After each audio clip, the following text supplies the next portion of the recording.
So y'all remember in 2018 when Fallout 76 was launching, there was this promise of an open world Fallout game that you and your friends could play and experience together. But when the game launched, it was basically the framework with half-baked ideas and a cash shop stocked full of microtransactions. And you could really see that they were just trying to get a quick buck out of most people who would pick this up on the pretense of it just being Fallout with multiplayer. So many people were surprised to hop on and realize that this wasn't their traditional Fallout experience. There's no NPCs around the map, and it was all just robots.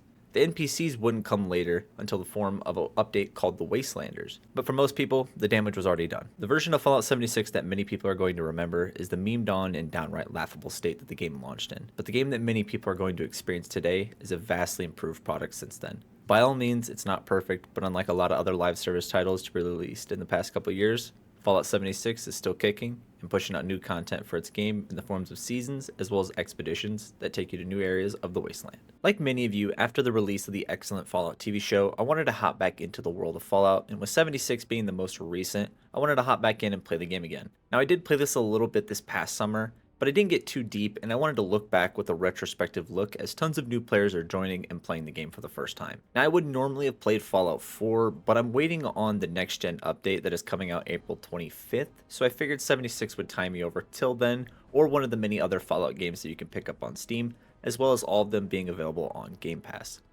Fallout 76 out of all these games has had one of the biggest resurgences since the release of the TV show, which is something that can't be said for the likes of the Halo TV show, which saw a small but modest increase of player numbers, but nothing like the numbers that 76 has been putting up. While this game is far from the Fallout game that I think many of us would have wanted, looking at the state that 76 is in, it's pretty shocking all things considered. Like I said, with one of the worst launches in video game history, no NPCs at launch, some downright deceptive marketing, promotional material like half-assed Nuka-Cola drinks and canvas bags that weren't even real canvas, the tale of 76 is something to look back on, and that's why I'm asking the question, is Fallout 76 worth it in 2024? Let's get the technical block out of the way. I went ahead and I played this on an RTX 4080 coupled with an i7 13700 through the Game Pass app, and I thought the overall performance of the game was pretty good. I know I'm not the greatest baseline because my system's not the best equivalent for what your average consumer has, but I still like to give you guys my thoughts and kind of how the game will run for me. So I did have all of the settings turned up their highest value, and the game's not really a looker. It does have some cool scenery, but that's about it. I will say the performance after a long session sometimes can degrade, and I'm not sure if it's a memory leak or if I was just having a bad play session that day, but the technical state of the game is something that was downright abysmal at launch, and I mean fucking awful. You had people staring at the ground to increase the FPS, and the higher the FPS was, the faster your character would move. You had people bugging into dev rooms. Fallout 76 was created on the old Bethesda creation engine that all their previous titles were made off of. And what a lot of people noticed at launch was a lot of bugs that were similar from other previous Fallout games, and they started to connect the dots. And they realized a lot of the assets for this game were pulled straight from Fallout 4 itself. And as the game's life cycle would go on, a lot of the major issues would be patched out.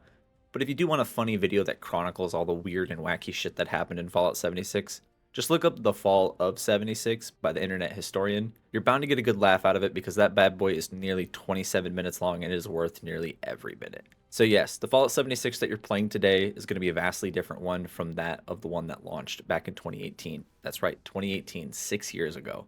And if you're willing to give it another shot, knowing what this game is, maybe you can find some enjoyment out of it. While the technical aspect of things are pretty solid on my end, like I said, it does boil down to your machine and the specs that you have.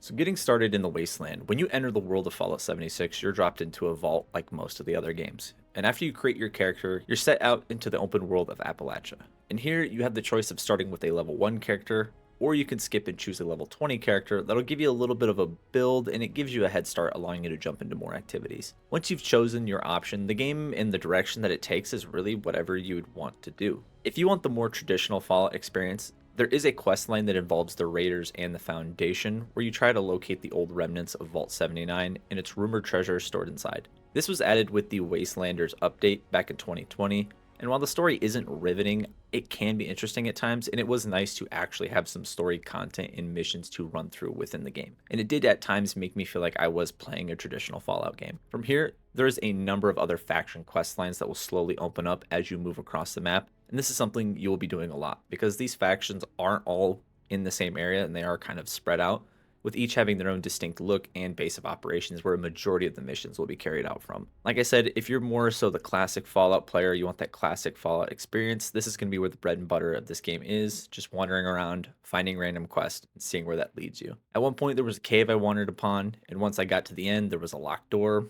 I just so happened to have a key. Traveling deeper into the cave, I located the bunker, which contained the remnants of the Enclave, kicking off its own quest chain for me to do. It's just like the ghoul says in the Fallout TV show. Plan's got its own golden receiver. Oh, what's that? Thou shalt get sidetracked by bullshit every goddamn time. So one way or another, you are going to get sidetracked as you cross the map. Something about tossing on your radio and aimlessly walking around is one of my favorite pastimes in Fallout games, and where I think a lot of the fun does come for me. The game as a whole can seem overwhelming at times, and I don't disagree, but playing through the main quest line should at least give you a baseline and starting point to build out your character as you move into the upper levels, as well as some of the endgame content that does become available. In the early starting areas, you aren't going to have to worry too much about the enemies that you're facing. They're going to be at or below your level most of the time, so taking them out will be pretty easy depending on what types of weapons that you are using. Arguably, one of the most key components to any build in the game is going to be perk cards, but a little more on that later. The gear and the weapons that you find in the open world are going to carry you for the initial part of your journey, like I said. But as you begin to level up and you explore, you're going to come across plans. And what plans do is they allow you to earn and learn new armor types or ways to craft and create stim packs, other essential items that you need to survive in the wasteland. One aspect of the game that can be a little confusing is how you unlock mods for your weapons. Now, to get more mods for your weapons, you're going to need to scrap and dismantle weapons that you aren't using for a chance at unlocking the mods. They aren't a guarantee, so it can take you a little while to find the particular mods that you're looking for, and it can be quite the pain in the ass trying to farm and get the required plan or mod that you're looking for. What can help dull some of that pain, like I said earlier, is going to be the perk cards that you select and lean into based on whatever attributes you select for your skills. Early on, you can be quite basic, like 10% more damage on automatic rifles or increasing your lockpicking ability. But as you progress further and further and reach the higher ranks, you're going to be able to upgrade those cards, combining two of the same to make better versions, with increased stats and sometimes new benefits that you might not have noticed at first. The ones that I like to use the most are anything that pertains to the heavy weapon category, as I found that is what I had the most ammo for at times, and you're going to be burning through quite a bit of ammo. So I would get comfortable running a couple different weapons, or you can spec into scavenging and finding more ammo so that you can make a build that's dedicated to just crafting, so you at least have a decent amount of options when it comes to obtaining ammo. Perk cards, like I said, are there just to make your life a little easier and really lean into whatever you want to do or whatever you're trying to go for in your build. There's plenty of other build options to choose from, and one of the nice things that they added in recent years was the perk swap station. Think of something like a loadout station or loadouts in Destiny. This allows you to set up a suite of perk cards and swap on the fly at a dedicated station or at a train station that you find out in the area. If you played Fallout, like I said, in the past, you'll seem really familiar with this. Just do a little bit of reading and you can find a good combination of perk cards to work with until you get a solid build down. If you're really looking to minimize and min-max all your builds and stuff, I would go ahead and I would suggest looking up the Angry Turtle or Mr. Westek's channels on YouTube, as they've got really great builds, and those are kind of the two people that I look towards for any tips or go-to tricks when returning to the game.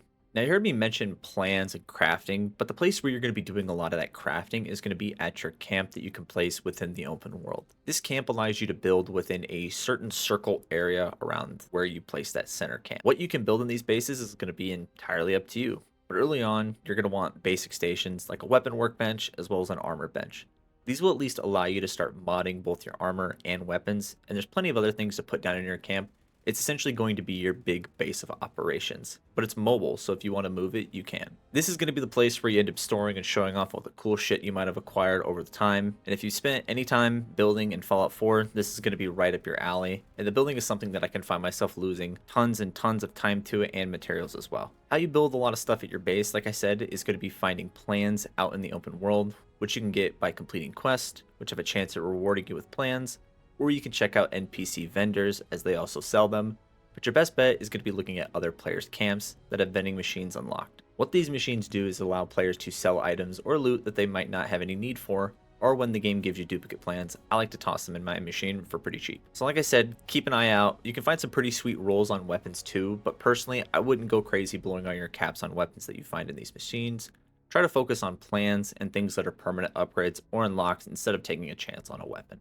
The location that you place your camp in is also pretty important because depending on the location you place it in, you might be able to harvest materials. My base is next to a little pond, so I'm able to produce a lot more water than if it was just the normal pumps that were in the ground. Or if you're lucky, you can find a mining site that allows you to harvest special materials that you can also use for crafting. Also, when you're looking at your camp from the map, hover over it and make sure you have the public icon on so that other people can find your base and travel to it and purchase things from your vending machine. Not sure if it's off for everyone, but wanted to mention it here. Another way that you can go about obtaining items for your camp is going to be through the Atomic Shop. This is going to be your cash shop for the game where you can purchase power armor skins, character outfits. These things cannot be obtained anywhere else but this shop. There's also camping items. There's also things that increase passive junk created that you will need for crafting, and a whole assortment of other items. All these items that I just mentioned are purchased with an in-game currency called atoms, and while these can be bought in increments of real money, they can also be earned by completing objectives or ranking up the battle pass and selecting them as a reward. The battle pass of this game has essentially two tiers. Tiers that all players can access and unlock, so as long as they have a high enough seasonal rank. Then you have the items that are labeled Fallout First logos. These are only going to be able to be claimed by people who are an active subscriber of Fallout First. Now you might ask, what exactly is Fallout First? And you might have heard of it recently because they ran a limited free trial for all of the new players hopping into the game. Fallout First is a monthly subscription that you pay $11.99 for, and you're granted 1,600 atoms every month, access to a private world where you can invite up to 8 friends, a survival camp, which is essentially a little mini base that you can dump all your scrap and unwanted items instead of going back to your camp every time. Then you have the big draw of the whole thing, at least for me. At a baseline, you gain access to the NCR Ranger outfit, and it's the main outfit that you see on the cover of Fallout New Vegas, and hot damn does it look good to run around in this thing. While this is going to be the outfit that is available at all times, there is also a unique outfit exclusive to whatever month it is that you're subscribed to. This month's is the Ghoul outfit from the TV show, so I needed it, I'm sorry. Depending on when you watch this video, they still also might have a 50% off sale for a month subscription to Fallout First. Not something normally I would go about doing, but all considered things with the hype surrounding the Fallout IP and really nothing coming out for the next month, I figured why the hell not, plus you get some cool stuff with it. And lastly, I wanted to save arguably the most important piece of the information pertaining to the Fallout subscription is that you also gain access to the scrap and ammo box for your camp. What these do is allow you to take all the scrap items from your stash and deposit them in a box, thus freeing up space from your normal stash, because your normal stash has a weight limit of 1,200, and that scrap does take up that space. So by putting it in the scrap box, you move it and you're able to actually save a little bit more space.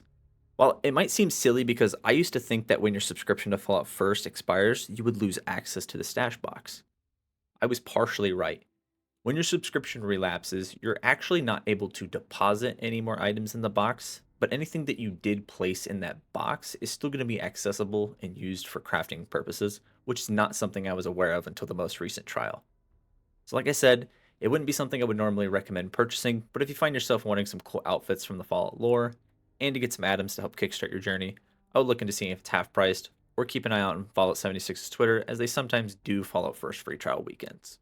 This review has been a lot of fun to dive back into because I actually started doing this one back in the summer of 2023, but I really didn't feel like the review I had at the time was good or worth putting out. But looking back on that review, there were a lot of good points that I had mentioned that I was able to build off in this version that you got to see today. So as we begin to reach the end of the review, a lot of Fallout 76's enjoyment is going to boil down to what you want out of this game. If you strictly want a single-player open-world Fallout game, this might not be for you, but giving some of the main questline a shot might change your mind. If you prefer the more open-world MMO style of games where you go around creating builds, leveling up your character, this might be something more up your alley. I like to give 76 the nickname Fallout Destiny, and that's essentially what it is, I guess, in my mind. There are missions and events to do, but at the end goal, it's just to see those numbers go up and become more powerful as a character. If you have Game Pass, you can access the game, as well as some free other perks with Game Pass, so make sure to check that out, claim it if you haven't. The game is also regularly on sale on Steam for roughly like 10 bucks. There was one at the time of writing this, but I think it's ended. By no means is this a perfect game, and it's not something I can just recommend to anyone off the street and say they will love it.